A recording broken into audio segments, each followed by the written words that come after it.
Well अब हम soil profile की बात करने वाले थे। सबसे पहले सॉइल प्रोफाइल क्या होता है, तो देखो soil is made up of different layers. Soil जो है इसके डिफरेंट लेयर्स होते हैं and these layers contain particles of different sizes, और ये लेयर्स जो है वो डिफरेंट साइजेस के पार्टिकल्स से बने होते हैं। इन लेयर्स में जो है डिफरेंट साइजेस के पार्टिकल्स होते हैं। Now the layers of soil form soil profile. Soil के जो लेयर्स हैं, यही जो लेयर्स हैं डिफरेंट, यही कहलाते हैं सॉइल प्रोफाइल।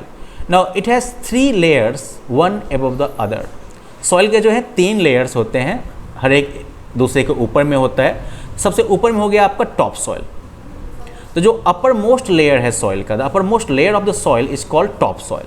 सबसे ऊपर वाला जो लेयर हो गया सॉइल का, इसे टॉप सॉइल कहते हैं। And almost all agricultural activities are done in this layer. लगभग सारी खेतीबाड़ी की एक्टिविटीज जो है वो इस लेयर में की जाती हैं। It contains tiny particles of sand, clay, humus, moisture and air. इसमें जो है बालू के बहुत ही टाइनी छोटे छोटे पार्टिकल्स होते हैं। फिर क्ले जो बिल्कुल फाइन वाला पार्टिकल होता है वो मौजूद होता है। फिर इसमें ह्यूमस भी होता है, मॉइस्चर भी होता है, हवा भी होती है। Now humus makes the soil fertile. Humus जो है वो मिट्टी को उपजाऊ बनाती है। Plants get essential nutrients from this layer. Plants जो हैं वो आवश्यक न्यूट्रिएंट्स गेन करते हैं इस लेयर से। तो जैसे अगर यहाँ पर आप देखो तो ये टॉप सॉइल वाला लेयर हो गया, ठीक है। यहाँ से यहाँ तक का ये जो है, ये लेयर जो है टॉप सॉइल, इसी पर जो है प्लांट्स उगते हैं, खेतीबाड़ी होती है। और एक चीज़ ध्यान रखिएगा, यही लेयर जो है वो हम लोगों के जीवन के सस्टेनेंस के लिए ज़रूरी है। टॉप सॉइल गया हमारी कहानी ख़त्म, ठीक है। क्योंकि सब सॉइल जो है, जो सेकेंड लेयर है, सेकेंड लेयर इज कॉल्ड सब सॉइल। तो it has very little humus but contains water. इसमें जो है ह्यूमस नाम मात्र के बराबर होता है, बहुत कम ह्यूमस होता है, लेकिन इसमें पानी होता है। Roots of trees generally reach this layer. पेड़ों की जो जड़ें होती है वो नॉर्मली इस लेयर तक आ जाती हैं, क्योंकि उनको यहाँ पर पानी चाहिए होता है तो पानी मिल जाता है, लेकिन ह्यूमस नहीं होता। तो मतलब ऑर्गेनिक कंटेंट इधर नहीं होगा, तो मतलब कि ये बहुत ज़्यादा उपजाऊ नहीं होगा ये। फिर बेड रॉक। बेड रॉक सबसे नीचे वाला लेयर हो गया, द थर्ड लेयर। और ये जो है यहाँ पर बड़े बड़े जो है पत्थर के टुकड़े होते हैं, it is also called bed rock. ये काफ़ी नीचे होता है अर्थ में, ठीक है। It is quite deep in the earth. तो ये सॉइल प्रोफाइल को देखें तो ये 3 लेयर हो गए। बेड रॉक जहाँ पर बड़े बड़े पत्थर होंगे, फिर सब सॉइल। सब सॉइल में जो है कह सकते हो कि मेनली जो है आपका वो सैंड और बेसिकली सैंड वगैरह सब होगा, कंकर वगैरह सब होगा, वो सब इधर होगा आपका। और इसमें जो है ह्यूमस की मात्रा नहीं होगी, नहीं के बराबर होगी, बहुत कम होगी। और सबसे ऊपर में जो है टॉप सॉइल है, जो कि हमारे टॉप काम की चीज़ है, राइट। जिस पर हम खेतीबाड़ी करते हैं, पौधे वगैरह लगाते हैं, सब कुछ होता है। प्लांट के रूट्स जो है, ट्रीज़ के रूट्स वैसे जो है सब सॉइल की लेयर तक पहुँच जाते हैं पानी की खोज में, लेकिन हाँ गेहूँ धान वगैरह की जड़ें वहाँ तक नहीं पहुँचेगी। अब सबसे बड़ा जो मुद्दा आता है सॉइल इरोजन का, तो ये क्या होता है कि देखो sometimes the top soil is carried away by strong winds, washed away by heavy rains or flowing river water। कभी कभी क्या होता है, टॉप सॉइल जो होता है, सॉइल के सबसे ऊपर का जो होता है एरिया, जिसमें कि fine particles of sand, clay और फिर ह्यूमस वगैरह सब मिला रहता है, तो वो जो है तेज़ हवा में उड़ जाता है, या फिर भारी बारिश में बह के चला जाता है, या फिर नदी के पानी के साथ जो है वो बह के चला जाता है। तो यही जो the removal of fertile top soil from a region by wind, rain or river water is called soil erosion। तो ये उपजाऊ टॉप सॉइल का जो रिमूवल होता है, ये उपजाऊ टॉप सॉइल जो हटती है किसी भी क्षेत्र से हवा, बारिश या नदी के पानी के प्रभाव से, तो इसी को कहते हैं सॉइल इरोजन। तो मतलब सॉइल इरोजन में किसका लॉस होता है, ये जो ऊपर वाला है ना टॉप सॉइल, इसका नुकसान होता है।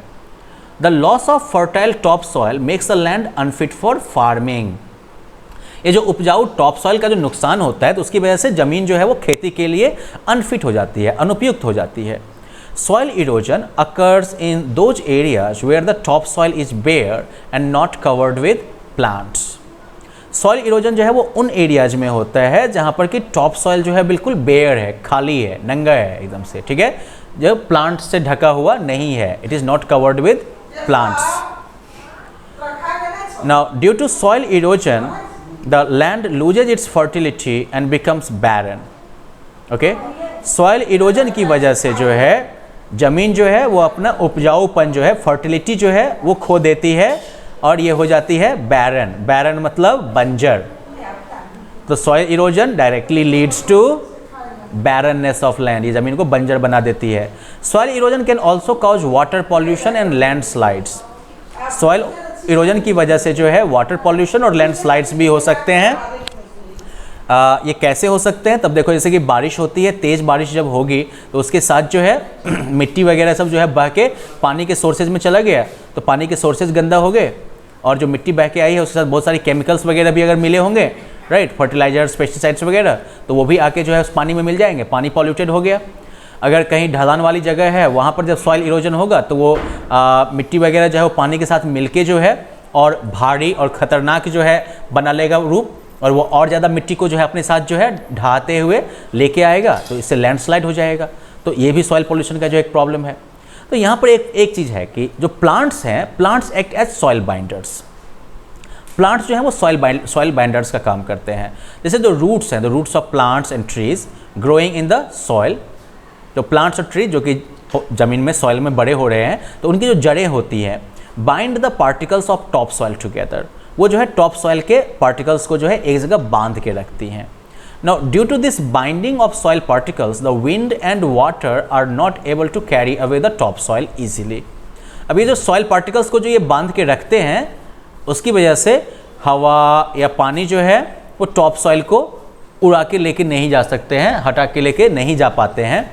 Hence the plants are very helpful in preventing the erosion of soil. इसलिए प्लांट्स जो हैं वो काफ़ी हेल्पफुल हैं सॉइल इरोजन को रोकने में, प्रिवेंट करने में। They act as soil binders, वो जो है सॉइल बाइंडर्स का काम करते हैं। और हम लोग जो एक बार quickly we can like have a look at the causes of soil erosion, कि क्या क्या वजह है सॉइल इरोजन के, ठीक है।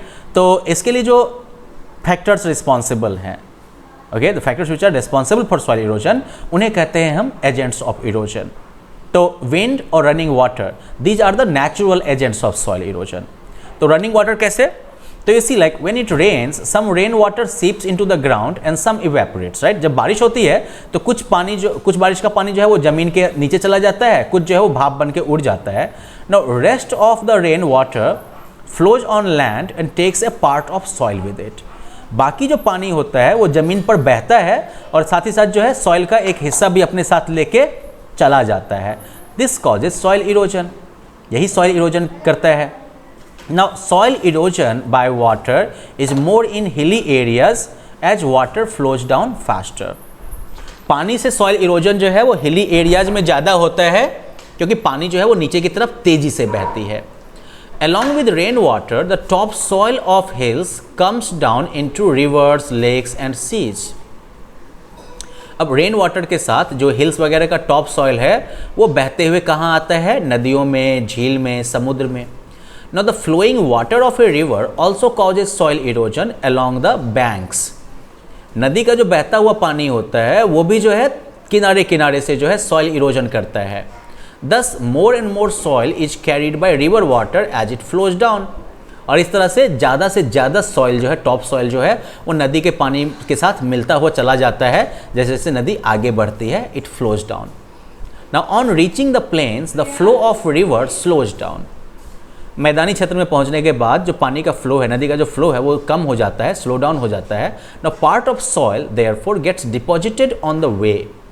ओके, तो सॉइल का कुछ हिस्सा जो है वो फिर रास्ते में जमा हो जाता है। दिस इज कॉल्ड सिल्टिंग, इसे सिल्टिंग कहते हैं। This deposited soil increases over a period of time and makes reverse change their way. अब ये जो जमा हुआ मिट्टी जो होता है वो समय के साथ बढ़ता जाता है और उसकी वजह से नदियाँ जो हैं उनको अपना रास्ता बदलना पड़ता है। Now this causes flooding that results in loss of life and property, right. इसकी वजह से बाढ़ आती है, जान और माल का नुकसान होता है, right. The effect of soil erosion by running water can be seen in Chambal valley in Madhya Pradesh. बहते हुए पानी से कैसे सॉइल इरोजन होता है इसका जो असर है आप चंबल की घाटी में देख सकते हैं, मध्य प्रदेश में। Here the soil erosion caused by running water has made the land unfit for cultivation. यहाँ पर जो है बहते हुए पानी की वजह से जो सॉइल इरोजन होता है उसकी वजह से ज़मीन जो है वो खेती के लिए बिल्कुल अनफिट हो गया है। फिर विंड का असर देख लो, डेजर्ट वगैरह में, in deserts where grasses and plants are less, strong wind causes soil erosion. Deserts वगैरह में जहाँ पर घास वगैरह या पौधे वगैरह कम हैं, वहाँ पर तेज़ हवा जो है वो सॉइल इरोजन करती है, ठीक है। The strong winds blow away the top soil from one place to another. तेज़ हवाएं जो होती हैं वो टॉप सॉइल को एक जगह से उड़ा के दूसरी जगह भेज देती हैं। तो ये तो दो हो गए नेचुरल फोर्सेज जो कि सॉइल इरोजन के लिए रिस्पॉन्सिबल हैं। ह्यूमन एक्टिविटीज़ भी सॉइल इरोजन के लिए रिस्पॉन्सिबल हैं, ठीक है। जैसे कि डिफॉरेस्टेशन, डिफॉरेस्टेशन का मतलब क्या हो गया, cutting down of trees on a large scale, ये हो गया डिफॉरेस्टेशन का मतलब। अब हम इंसानों ने जो है बहुत सारे पेड़ों को काटा है अपनी लकड़ी की ज़रूरतों के लिए, या खेत बनाने के लिए, शहर के बनाने के लिए, रोड बनाने के लिए। Now when trees and plants are cut down the top soil becomes loose. जब ट्रीज या प्लांट्स काटे जाते हैं तो टॉप सॉइल जो है वो ढीली हो जाती है। So it can be easily carried away by the strong wind और रनिंग वाटर। तो चूंकि ट्रीज या प्लांट्स जब काटे जाते हैं तो टॉप सॉइल ढीली हो जाती है, तो इसलिए अभी जो है ये तेज़ हवा या बहते हुए पानी के द्वारा जो है आसानी से कैरी की जा सकती है। फिर ओवरग्रेजिंग भी एक ह्यूमन इंड्यूस्ड फैक्टर है।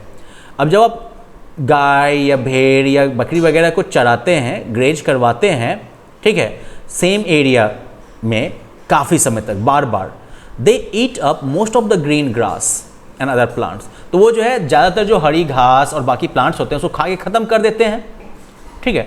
तो as a result the soil becomes loose, और उसकी वजह से सॉइल जो है वो लूज हो जाती है। It can easily be carried away by strong wind और रनिंग वाटर। ये जो है आसानी से तेज़ हवा और बहते हुए पानी के द्वारा अब ये जो है कैरी किया जा सकता है। आगे है प्लॉइंग ऑफ हिल साइड्स, हिल के किनारों की जुताई। Plowing of land also leaves bare or loose soil which causes erosion due to strong wind or running water.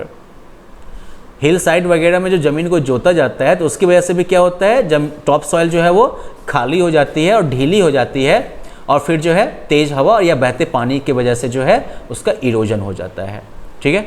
तो well let's you know like enter the lesson here. आज के lesson में जो हमने सीखा उसके बेसिस पर आप इन क्वेश्चंस का आंसर कर ही सकते हैं। कौन सी मिट्टी है इसमें कि बहुत कम ह्यूमस होता है, सब सॉइल। बेड रॉक में तो बिल्कुल नहीं होगा। विच component makes the soil fertile, कौन सा कंपोनेंट है जो कि सॉइल को फर्टाइल बनाता है, humus.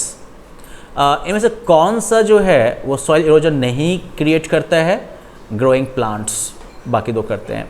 So well let's take a break here. मिलते हैं हम लोग अगले लेसन में जहाँ पर कि हम लोग जो है सॉइल के कंजर्वेशन के बारे में बात करेंगे, ठीक है। So well let's meet for the next lesson then. Until then have fun, bye bye.